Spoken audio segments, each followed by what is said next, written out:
ഇന്ന് കവിതാ ദിനമാണ്. കവിതാ ദിനത്തിൽ കവിയല്ലാത്ത ഒരാൾക്ക് എന്ത് കാര്യം എന്നൊരു ചോദ്യം പ്രസക്തമാണ്. എങ്കിലും കവിത എന്ന മാധ്യമത്തെ, കവിത എന്ന രൂപകത്തെ ഒരു രാഷ്ട്രീയ ഉപകരണമായി ഉപയോഗിച്ച ഒരാളാണ് ഞാൻ. അതിന്റെ പ്രധാനപ്പെട്ട കാരണം, പുതിയ മാധ്യമ പരിസരങ്ങൾ രൂപപ്പെട്ട കാലത്ത് ഈ മാധ്യമ പരിസരത്തെല്ലാം മലയാളം എഴുതി പിടിപ്പിക്കുക എന്നുള്ളത് കുറച്ച് ബുദ്ധിമുട്ടായിരുന്നു. ടെക്നിക്കലി ബുദ്ധിമുട്ടായിരുന്നു മലയാളം എഴുതുക എന്നുള്ളത്. അപ്പം അതുകൊണ്ട് തന്നെ നമുക്കൊരു ലേഖന രൂപത്തിലൊക്കെ രാഷ്ട്രീയം പറയുക എന്നുള്ളത് വളരെ പ്രയാസകരമായ ഒരു കാര്യമാണ്. അപ്പം നമുക്ക് പറയേണ്ട രാഷ്ട്രീയം, അല്ലെ നമുക്ക് സമൂഹത്തിനോടുള്ള സാമൂഹ്യ പ്രശ്നങ്ങളോടുള്ള പ്രതികരണം വളരെ കുറഞ്ഞ വാക്കുകളിൽ ആവിഷ്കരിക്കാൻ കഴിയുന്ന ഒരു മാധ്യമമാണ് കവിതയായിരുന്നു. കവിത, പാടുന്ന കവിതകളുണ്ട്, അതേപോലെ തന്നെ ഗദ്യ കവിതകളുണ്ട്. അപ്പൊ എന്നെ പോലെയുള്ള ഒരാൾക്ക് ഗദ്യ കവിതയുടെ രൂപകം ഇത്തരത്തിലുള്ള രാഷ്ട്രീയം പറയാൻ ഉപയോഗിക്കാമെന്ന് മനസ്സിലാക്കിയതിന്റെ അടിസ്ഥാനത്തിലാണ് ഞാൻ കവിത എന്ന രൂപത്തിൽ കുറെ കാര്യങ്ങൾ എഴുതിവിടാൻ തുടങ്ങിയത്. അതൊക്കെ തന്നെ സത്യത്തിൽ കുറെയൊക്കെ രാഷ്ട്രീയ പ്രൊപ്പഗൻഡകൾ ആയിരുന്നു എന്ന് പറയാം. ചില രാഷ്ട്രീയ പ്രതികരണങ്ങളായിരുന്നു എന്ന് പറയാം. അതിനെ പരമ്പരാഗത കവിതയുടെ ലാവണ്യ ശാസ്ത്രപരമായ ഏതെങ്കിലും അഴകോ ഭാവമോ രൂപമോ വ്യാകരണമോ ഉണ്ടാവണമെന്നില്ല. അത് എൻ്റെ മനസ്സിൽ തോന്നിയ രാഷ്ട്രീയ പ്രതികരണങ്ങളെ ആവിഷ്കരിച്ചത് മാത്രമാണ്. വാക്കുകളുടെ രൂപത്തിൽ, വരികളുടെ രൂപത്തിൽ ആവിഷ്കരിച്ചത് മാത്രമാണ്.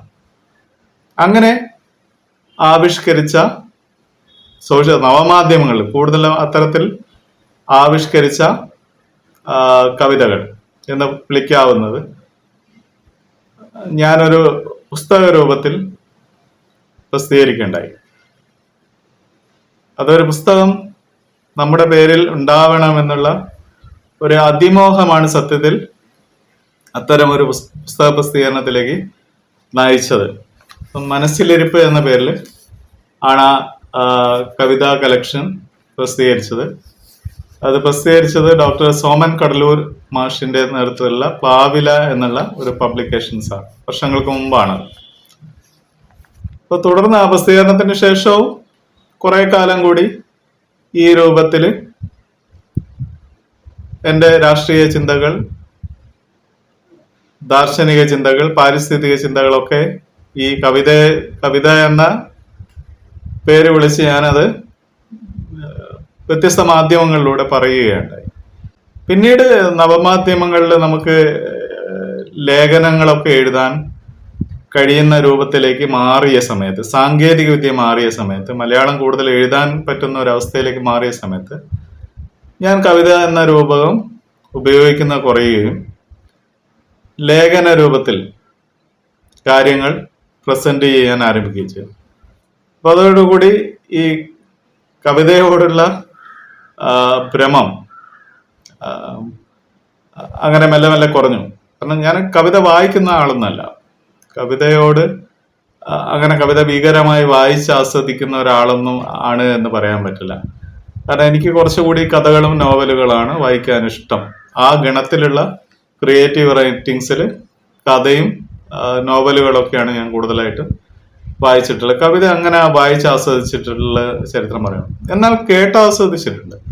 ഇപ്പൊ മധുസൂദനൻ നായരെല്ലാം വയലാറിന്റെ കവിതകളൊക്കെ പാടി റെക്കോർഡ് ചെയ്യപ്പെട്ട കാസറ്റുകൾ സ്ഥിരം കേൾക്കുക എന്നുള്ളത് എൻ്റെ ഒരു പതിവായിരുന്നു.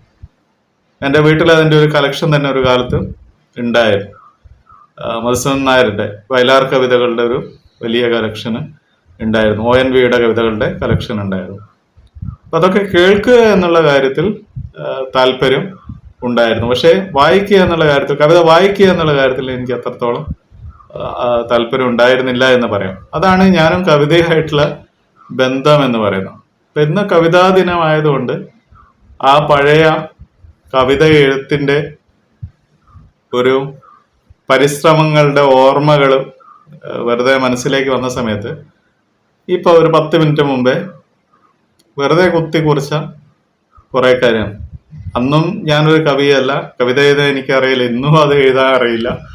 പക്ഷെ എഴുതാൻ ശ്രമിച്ച കുറച്ച് വരികളാണ് ഞാനിവിടെ അവതരിപ്പിക്കുന്നത്. കവിതയ്ക്ക് പേരൊന്നുമില്ല. കവിത തുടങ്ങുന്നത് എങ്ങനെയാണ്? സ്വസ്ഥം. ഞാൻ ഈ വാത്മീകത്തിനുള്ളിൽ അടയിരിക്കുന്നു, എന്നിലെ രൂപമാറ്റങ്ങളെ അറിയാതെ, കാലഭേദങ്ങളെ അറിയാതെ. ഈ ശൈത്യനിദ്രയിൽ എനിക്ക് ചിറകുകൾ മുളയ്ക്കുമെന്ന് കേട്ടിട്ടുണ്ട്. ആ ചിറകുകളിൽ പ്രകൃതി വർണ്ണം വാരി എറിയും എന്നും കേട്ടിട്ടുണ്ട്. ഒടുവിൽ ഈ പീപ്പ പൊട്ടിച്ച് പുറത്തിറങ്ങുമ്പോൾ ഈ അഗ്നിപെയ്യും ആകാശത്തിന് ചുവടെ ഞാൻ എത്ര ദൂരം പറക്കണം?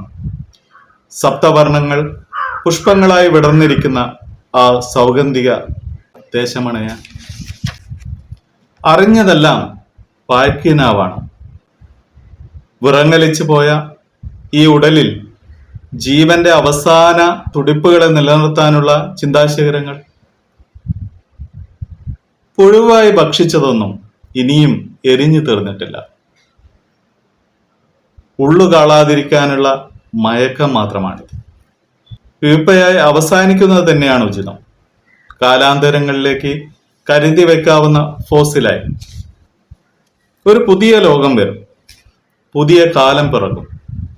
അന്ന് പരീക്ഷണപ്പുരയുടെ ശീതളിമേൽ നിന്ന് ആകാശമുയരത്തിലേക്ക് ചിറകടിച്ച് ഉണരണം. അന്ന് പരീക്ഷണപ്പുരയുടെ ശീതളിമയിൽ നിന്ന് ആകാശ ഉയരത്തിലേക്ക് ചിറകടിച്ച് ഉയരണം. ഇതാണ് ഒരു 10 മിനിറ്റ് മുമ്പേ വെറുതെ എഴുതിയ കുറച്ച് വരികളാണ്. അതിന് കവിതയുടെ ലാവണ്യപരമായ യാതൊരു ഭംഗിയോ അതിൻ്റെ എന്തെങ്കിലും കാര്യങ്ങളൊന്നും ഉണ്ടാവണമെന്നൊന്നുമില്ല. വെറുതെ തോന്നിയാക്ഷരങ്ങൾ എന്ന് പലപ്പോഴും ONV മാഷ് ഉപയോഗിക്കുന്ന ഒരു ഭാഷയുണ്ട്, തോന്നിയാക്ഷരങ്ങൾ. അങ്ങനെ വെറുതെ ഒരു തോന്നിയാക്ഷരങ്ങൾ എഴുതി എന്ന് മാത്രം. പ്രത്യേകിച്ച് നമ്മൾ ജീവിക്കുന്ന ഈ സമകാലിക ലോകം ദുഃഖസാന്ദ്രമാണ് ഒരു അർത്ഥത്തിൽ. ആഘോഷങ്ങളുടെ ഒരു വലിയ ആരവങ്ങൾ മുഴങ്ങുന്ന സമയത്തും ദുഃഖസാന്ദ്രമായ ഒരു ലോകത്തിന്റെ മറുപുറമുണ്ട്.